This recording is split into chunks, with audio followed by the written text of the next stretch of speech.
As I look at you all, here we are on a very serious and sober night, a night where we see the justice system, the rule of law working. It works slowly, but it works. Joyce, what's your reaction? Well, I think this is actually the point that we've been trying to make all along, Steph. We don't know DOJ is going to indict in any particular case until it happens. It's a long path. It's a frustrating path. What Americans can take away tonight is that the process worked, that a career Justice Department official acting as the special counsel has now led a team that compiled evidence sufficient to convince a grand jury to indict the former president. And that is a process that is not grounded in politics, no matter what Donald Trump tries to convince people of. This is a purely professional process grounded in the rule of law. That's something I think we can all take heart from. We've been through a tough few years. The rule of law still works in this country. Charles, we have been speaking about this for months. Someone we have not heard from all of this time, including tonight, is Jack Smith. He has worked quietly, meticulously, and here we are. Anyone who says we know what's in there, they don't.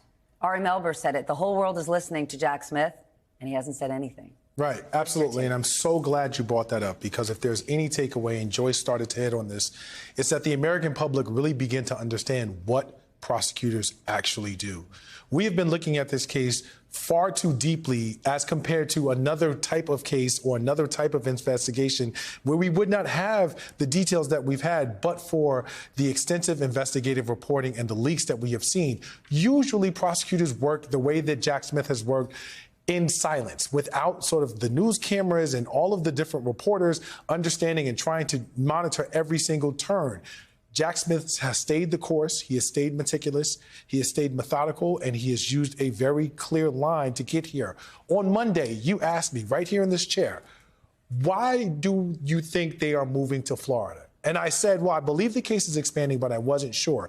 Today, what we are learning is that Jack Smith understood, by being a prosecutor and playing by the book, the majority of the crimes that he is alleging occurred took place in Florida, which is why he did not want to forum shop. He could have brought this case in D.C., but by doing it in Florida, he made an expert move that's basically going to take away any argument that Trump's team will have to say this is motivated by political motives. This is something that you're trying to shop for a venue that's going to be friendly to the government. Court shopping. Absolutely. Looking for a court that'll look friendly on you. Why Trump says he can't get a fair trial in liberal New York. If you can't get a fair trial in a state that you won twice in 2 consecutive presidential elections, you can't make that argument. And so you're talking about now, Jack Smith has decided, look, I'm going to go into a firmly red state, and I'm going to indict you there because that's where you violated the law. My takeaway, my initial impression, Jack Smith has shown America what prosecutors do. Katie, you have the hardest job here. You cover the Department of Justice, and understanding what's going on inside is not easy. What can you tell us? That's not easy, but I can say that people have been buzzing all day and even yesterday about the possibility of an indictment. Just a little bit of color. There was a big training that happened in the press room on the 7th floor of the Justice Department. It's been going on for days. And yesterday, all of those prosecutors were told they might have to vacate because Merrick Garland may or may not need that room. And I think that many people were saying, well, what else could be happening that Garland would need this room for, that we would have to leave on a moment's notice? Clearly, the anticipation was that Jack Smith was going to basically appear, or one of his prosecutors would appear before the grand jury, present the indictment, and get the vote. It's a really straightforward process. They've heard the evidence. A prosecutor gives the document to the jury, and they can ask any questions. You know, in this case, what is anticipated, again, inside the building, we don't know, and many of the people I've spoken with do not know. But what's anticipated and expected is that what we will see when we finally see the indictment is a speaking indictment. Basically something that explains to whoever's reading it, including the American public, exactly what is going on, as many details as possible to explain why this unprecedented case is being brought. And so because the indictment would be fulsome, that's at least what's anticipated, they were also anticipating that the grand jury would not have too many questions, that they would be able to go through the document with some sort of speed and be able to take the vote and return the indictment as soon as today. Peter, I was thinking about you earlier, thinking Peter and his wife must be getting ready for part 2 of their book. You have covered this man intimately for years, Donald Trump. What's your reaction? Yeah, I mean, one of the things I'm struck by, of course, is how we have come full circle. Right? How did Donald Trump win the presidency in the first place? He won it, at least in part, by accusing his opponent of mishandling classified information, right? That was Hillary Clinton's emails. Time and time again, he said, this is outrageous. We're going to allow that in my administration. We're going to protect classified information. If you mishandle classified information, you are disqualified from the presidency. Those are his words. And here we are now 7 years later. And of course, you know what a difference 7 years makes. And here he is, in effect, now facing the very charges that he wanted to have, you know, lodged against Hillary Clinton, that in fact hurt her politically in the last days of the campaign, because Jim Comey reopened the case and then closed it again just days before the election. So there's a certain, I don't know, irony here, I suppose is one word for it, paradox maybe another, but it's fascinating to see. And he knew all along, of course, having gone through 2016, how important and how sensitive information like this could be and how it could get you in trouble. And what we saw throughout his presidency was time and time again, it didn't matter to him. He shared classified information with the Russians. He posted online a sensitive satellite image of the Iranians. He used a phone even after he was told that the Russians and the Chinese were listening in. He never demonstrated the care for classified information that helped propel him to the White House in the first place. And now somebody has charged him with a crime as a result. But you can run for the White House, you could win, but it doesn't mean you can run from the rule of law, and that's what we're learning tonight. Again, we have no idea in phase 2 if Donald Trump will be found guilty. We do know he's been officially charged. Anthony, you have been at Main Justice in D.C. with Merrick Garland. Watching everything that's transpired tonight, what are your main takeaways?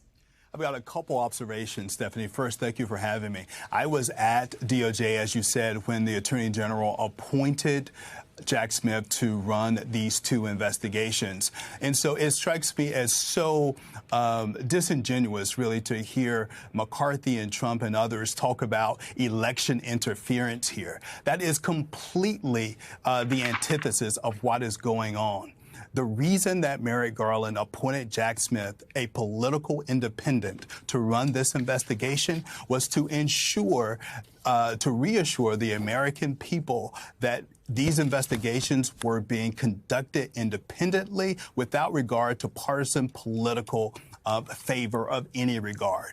Now, another thing that I found curious, and I hope is accurate, is this nugget of information that Katie Benner just mentioned about the seventh floor press room at the Justice Department. My hope, Stephanie, is that over the next 24 hours, this Justice Department moves to the court to unseal this indictment. I think we are in a critical period right now. These are some pretty serious charges, and I think the public deserves to know as soon as possible, before Tuesday, what prompted, even in excruciating detail, these charges. We all know that they're warranted, but I believe the public deserves to know more as soon as possible.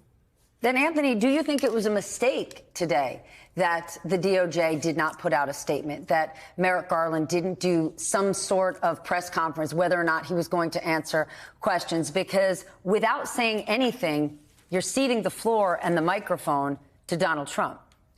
That's certainly the argument. So I think there are 2 things that happen for DOJ to make a statement. The first is the court is going to have to unseal the documents. The Attorney General has said on multiple occasions, DOJ speaks through its records. Now, what I heard Joyce Vance and others say earlier, and they are absolutely right, is that within the 4 corners of an indictment, prosecutors can speak. And I think that's what should happen. Stephanie, one additional point, if I may observe, last August, there was about a 2.5, 3-day period during the search of Mar-a-Lago when the news became public on a Monday, and the Attorney General addressed the nation that Thursday. I think that could reasonably be interpreted as too much time. And I ran the Justice Department, Department of Communications during that period. My hope here is that the DOJ will condense that time frame and speak quickly when the court allows to the American people. You are definitely the expert on this subject tonight. Frank, you have been following this closely. What's your reaction? Couple of things. One is we're here. The system does work, and yes, it takes a long time, but we got here. I think what's interesting is what we don't know so far, because yes, we know that there are apparently 7 charges, and yes, we know it sounds like there's a subsection under the Espionage Act and it's willful retention, but I'm fascinated by the obstruction and conspiracy charges. So there's somebody else in this picture, maybe multiple somebody else's when we're talking about conspiracy by definition. We need to know who that is, and I'm wondering when that's coming and how we'll find out about that. The other thing is just the logistics of this, security around this. I spent 4 years of my career as an executive manager at FBI Miami. I'm familiar with the territory. It's a challenge from a security perspective on a good day. And so now you're going to see Secret Service, the United States Marshals, the City of Miami Police Department, the Miami-Dade Police Department, and likely the state troopers in Florida, all coming together, trying to coordinate what could be quite a circus based on just what happens in South Florida on a regular basis. And someone's got to step up and say, we're in charge here. You know, this is bifurcated or trifurcated or more. You've got a small city police department, about 3 blocks, by the way, from the federal courthouse. When I say small, City of Miami PD, about 1,000 sworn officers, much bigger, 3 times larger. Miami-Dade Police Department, they're going to have to layer on this. The marshals are responsible for the courthouse security and the people in it, the judges, the prosecutors, etc. Secret Service has a protectee here who's also now a defendant. They're going to have to secure their protectee. FBI going to have to deal with threat assessment, who's coming, who's going, what's the threat picture. It's quite a challenge they're going to be facing. Joyce, Frank just walked us through the logistics. And as a reminder, when Trump appeared in court in New York, this city was bracing for massive protests, a circus, chaos. It went pretty smoothly then. Besides the logistics, he is set to appear in court on Tuesday. Walk us through what happens once he does, Joyce. Right. So the first issue will be, what deal does the Secret Service negotiate with the Marshal Service for bringing him in? And their typical expectation, you know, this is obviously unprecedented, but in a situation like this, they will raise security concerns and use that to ask for an expedited process. The former president will not come anywhere close to being in contact with other inmates as he goes through this process. And then he will be presented before a federal judge. He will very likely be arraigned on the charges at that time. That can be delayed a little bit, but I think they'll do it all at once here for the obvious reasons of consolidating this process to avoid upsetting other functioning in the courthouse as much as possible. He will enter the standard plea at that point in time. He will enter a plea of not guilty. And then this case will proceed from that point on. There will be a question as to whether or not the former president will be detained pending trial. I don't expect he'll be detained. In the federal system, that is a calculus based on whether or not he's a flight risk or a danger to the community. And he's not a danger to the community in the sense that federal judges understand that prong of the test to work. So I think we'll see him released on his own recognizance, or perhaps with an appropriate bond. He may be asked to wear an ankle monitor, engage in some other form of monitoring pending trial. But Donald Trump, like anyone else who's been indicted in our criminal justice system, will be a defendant. He will not be able to make his own decisions about how this proceeds. It will be up to a federal magistrate judge. He will have to talk with probation officers who will begin the process of doing a workup on him. It will be a position that Trump is not used to being in, one where he is not in control in any way at all. Given that, Charles, what kind of defense can he mount, right? Because the witch hunt, hoax, that's not a legal defense. That's the court of public opinion. As far as the court of law, as we've talked about in terms of this case, you have 2 main elements. You have the actual act itself, and you have the intent behind the act. And that's what you need in order to secure a conviction. His attorneys are not going to be able to attack the act itself. You know the documents were there. They were recovered from Mar-a-Lago. You got notice from the National Archives as well as several law enforcement organizations that the documents were being sought. So the actual act is not the question. Their only approach is going to be, which is why we've heard so much in the news about this, his intent. Which is why the significance of the recording that Jack Smith, that came out, that Jack Smith has about him talking about the fact that he had this document and he wanted to show it because of Peter Baker's wife. He wanted to try to embarrass her after the story that she wrote. That becomes so important. The dress rehearsal that we hear about becomes so important. Those notes from his attorneys that were breached because of the crime fraud exception become so important because that's where the intent lies. And his attorneys are going to try as best as they can to show he didn't have the requisite intent, which is why they originally tried to argue that Merrick Garland and the DOJ approached this as an administrative matter as opposed to a criminal matter. I don't think it's going to be successful. But Stephanie, one of the things that fascinates me about this case in particular is that it's a former president of the United States. That part, and the fact that of everything that he's dealing with, this was the one that you really have no one else to blame for, and you brought this all on yourself. Stormy Daniels, hush money, I want to be president so bad. I'm not saying it's okay, I'm not saying it's legal, but I understand it. January 6th, which he hasn't been charged for, I want to hold on to the presidency. I want to stay in power. Again, clearly illegal, but understandable in terms of your motivation. You are in Mar-a-Lago 4 months after you are no longer president, and you get a letter from the National Archives Association. At that point, everything that you have, it's not illegal. You have not crossed the line. And other people, as we've seen, have taken things out of the White House. You could have I did not realize easily this. gotten out of it. At that point, you've been given notice, and you cross the line, and now you embroil yourself into this string of illegality. You brought this entirely on yourself for no other reason than you just didn't want to follow directions. And the question to that, sir, is why?